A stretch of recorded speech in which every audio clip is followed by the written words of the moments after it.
So in the new Disney Plus Hawkeye series, there are 21 trick arrows throughout the entire series, and I've gone ahead and converted them all to 5th edition at Dungeons & Dragons. And I came up with this idea after, I think it was episode 3 when they're doing the car chase and there's quite a few trick arrows. I thought, oh, it'd be quite cool to convert that over to D&D rules. But I thought I'd wait until the whole series was over in case they introduced any new trick arrows throughout the series. And then they did the final episode, which had loads more trick arrows. So what initially was going to be 7 trick arrows being converted to D&D turned into 21 arrows being turned into D&D. So it took me a little while to get that all sorted, but here they are. And I'm going to preface this video just by saying if you haven't seen the Disney Plus Hawkeye series, I am going to be spoiling what arrows are in it and how the arrows work, but I will not be spoiling story, plot, any twists and turns or anything like that, just what arrows are in the show and how they work. So if you don't want spoiled what arrows are in the show, do not watch this video, go and watch Hawkeye, then come back to this video and watch it. And with that said, let's jump into the first arrow I converted, which was the smoke bomb arrow. And I should say that in the series, not all of them are titled as a certain type of arrow, so some of them I have given my own title based on what they do. So the smoke bomb arrow basically works by them shooting into an area and then smoke emits from the arrow and obscures that area from vision and makes everyone in it cough. So when we think about 5th edition D&D, there are 2 spells which do something similar, which is darkness and fog cloud. And really the darkness spell is slightly different because it is magical for one and it stays in the same spot attached to an object, whereas this goes out like smoke and can be dissipated by wind, which fits much more into the fog cloud spell, so I use that as a sort of basis to making the arrow. And here is what I came up with. So a 20-foot radius sphere of black smoke emits from the point of impact. The sphere spreads around corners and its area is heavily obscured. It lasts for 10 minutes or until a wind of moderate or greater speed, in brackets at least 10 miles per hour, disperses it. So as you can see, this is pretty similar to the fog cloud spell, and I just changed it so it was black smoke pretty much, and I put the point of impact because it is an arrow that is being fired. And with a lot of these arrows, I treated them sort of like spells. So if you think about Fireball, it doesn't ask the caster to aim at the spell Fireball and to put it, it just chooses a point. I've done it the same, assuming that whoever's firing this arrow is proficient enough to get the arrow pretty much where they want it. So I'd be completely happy for them not even having to do an attack roll unless they were hitting a moving target such as a creature in order to get this in the right place they wanted it. But of course if you wanted to rule it differently, you can. So let's move on to the second arrow, which is the putty arrow. And in the show, basically they fire it at the floor and then it makes a sort of putty surface which makes everyone in it sticky and not able to move as easily and sort of stuck on the spot. So when converting it to D&D, I took inspiration from the grease spell, which doesn't do quite the same, but it does make a surface area which is slippery. So I took inspiration from that and just changed it so the surface area was sticky instead of slippery. So this is what I have come up with. Putty covers the ground in a 10-foot square centered on the point of impact and turns it into difficult terrain for 1 minute. When the putty appears, each creature standing in the area must succeed on a DC 11 strength saving throw or be restrained. A creature that enters the area or ends its turn there must also succeed a DC 11 strength saving throw or be restrained. So obviously when you're dealing with spells in D&D, the caster has its own DC, but when you're dealing with arrows, you can't really do this because anyone in theory could fire the arrow. So I have added DCs to each of the arrows that need them, and you could go and change the DCs depending on how hard or maybe how proficient the maker of that arrow was if you wish. So that is the putty arrow. Let's move on to the next arrow, and some of these arrows are much easier to convert into D&D than others, and this was one of them that was definitely easy to convert, and it's the acid arrow because, you know, there's a spell called acid arrow. So obviously I took inspiration from that, and what I came up with was on a hit the target takes 4d4 acid damage immediately and then 2d4 acid damage at the end of its next turn. On a miss, the acid splashes the target with acid for half as much as the initial damage and no damage at the end of its next turn. So this one does involve them having to aim and hit a target for it to work. And in the show, how they actually use this is they use it to corrode metal, which is something that your players could do, and you can just use the same damage values as I've put in this arrow here, or you could change it. Maybe you could say that it's actually double against metal if you want to go down that route. But I think this is a good basis, and if you do get any situations where your players are using it differently, you can rule it as you wish. And then the fourth arrow is another one which is relatively easy to convert to D&D, and that's the explosive arrow, which does pretty much what you think it does. It fires and then there's an explosion at the point of impact. So this is what I came up with. Each creature in a 20-foot radius sphere around the point of impact must make a DC 13 dexterity saving throw. A target takes 3d6 fire damage on a failed save, or half as much damage on a successful one. The fire spreads around corners, it ignites flammable objects in the area that aren't being worn or carried. So as you can see, there's some inspiration from the fireball spell here. I've just lowered the damage a bit, but really it's just your generic AoE damage based spell, and this one's based around fire. So now let's move on to an interesting arrow in the show, and that's the Pimtech arrow, and you see two different versions of the Pimtech arrow, one that enlarges things and one that shrinks things. So I've made two different arrows for this, and as you can probably already work out, I've used the enlarge reduce spell for the inspiration. And I won't go ahead and read all of this out because it is quite long, but as I said, I just used the enlarge and reduce spell for the inspiration to make the enlarge arrow and the shrink arrow. But in the show, they actually used it in a different way than on a creature. They used it to make an arrow gigantic that then hit the car and made it flip. So with this, you could in theory do that. You wouldn't be able to make it as big as it is in the show because that would be pretty ridiculous in D&D, but you can make something bigger, so you could use it to blockade entrances or maybe trip people up and such like that. Right, so let's go on to the next arrow now, which is the flashbang arrow. And in the show, it's used pretty much how you would expect it. It's fired in an area and lets off a flashbang to blind everyone in the area. So I used the blindness spell for the inspiration here. And this is what I came up with. Every creature within 10 feet of the point of impact must make a DC 10 Constitution saving throw. If a creature fails, the target is blinded for 1 minute. At the end of each of its turn, the target can make a Constitution saving throw at DC 10. On a success, the effect ends. So it's pretty much an AoE blindness spell. There's a lot of these which are AoE based, and I've just used inspiration from a spell to work out what effect the arrow would make. The next arrow is the grappling hook arrow, which you see in episode 1, and this one was a little bit trickier to get exactly right when it comes to an arrow. There is a grappling hook in the equipment section of D&D, but there's not really much in the way of mechanics of how you would actually use a grappling hook, so I've added a little bit to it. So as you can see, the first thing I added was this first section here that says, due to the weight of this arrowhead, this arrow travels half the distance. So I did think that this is going to be heavier because you're going to have a grappling hook on the end, and there should be some sort of detriment because of that. Especially if you're using a longbow which can fire for quite a long way, you shouldn't really be able to do that with a grappling hook arrow because it is so much bulkier. So I added this little bit at the beginning. And then the second part I just took straight out of the grappling hook equipment part. So when hitting a battlement, window ledge, tree limb or other protrusion, the grappling hook will be secured and a 50-foot rope will dangle from it. This can support a medium-sized creature. So I added that little bit at the end so it couldn't have 6 different characters, maybe some even large characters hanging off of it, because that's not really very realistic for a grappling hook because it would just break whatever it is attached to. I did actually end up going down a rabbit hole of adding a lot more mechanics to this arrow, but ended up stripping it back, thinking that's actually probably enough, and then a DM can work out any additional stuff that they need to in the moment. Now let's go on to the arrow, which is probably the hardest one to transfer into D&D 5th edition rules, and that's the USB arrow. So how the USB arrow is supposed to be used is that you can fire it, it goes into the USB slot of a computer, and then it will download information from that computer and then upload it to a server somewhere so Hawkeye can get it later. Obviously, that doesn't fit in D&D at all, so I have made some pretty big changes to make it fit into D&D. And I came up with a few different ideas at the beginning. I thought it would be quite cool to have an arrow that when fired at a creature, it reads their mind, which is sort of extracting information from them, similar to the USB arrow.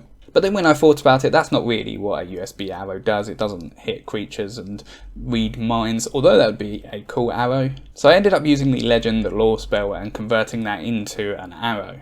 So once again, I won't read all of this, but it's basically using the text from the Legend Lore spell and saying that if you hit an item with an arrow, you get all of the information. Being completely honest, I'm not 100% happy with this arrow. I just really couldn't think of any other way to convert it, seeing as it's supposed to be a USB arrow. So if you have any better ideas, please do put them down in the comments. And if there's any that I really like, I might even change this arrow to yours if it's better.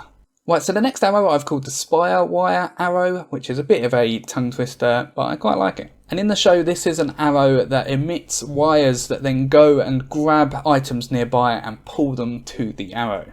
So how I made this one is I used the catapult spell as a sort of idea, and I got it so that a wire comes out, grabs an item, and then pulls it to hit the creature or the object that the arrow hit. So this is what I came up with. On hit, one object weighing 1 to 5 pounds within 30 feet of the target that isn't being worn or carried flies in a straight line to strike the target. If the target is a creature, they must make a DC 13 dexterity saving throw. On a failed save, the object strikes the target and stops moving. When the object strikes something, the object and what it strikes each take 3d8 bludgeoning damage. And I'm pretty happy with that. I think that's quite a cool way for an arrow to work, to go and grab something and pull it to the arrow, which will then also hit the target of the arrow. And as a DM, you could even have it that it goes and grabs a knife or grabs a sword and pulls it towards, and it can do different type of damage than bludgeoning damage. But that's up to you.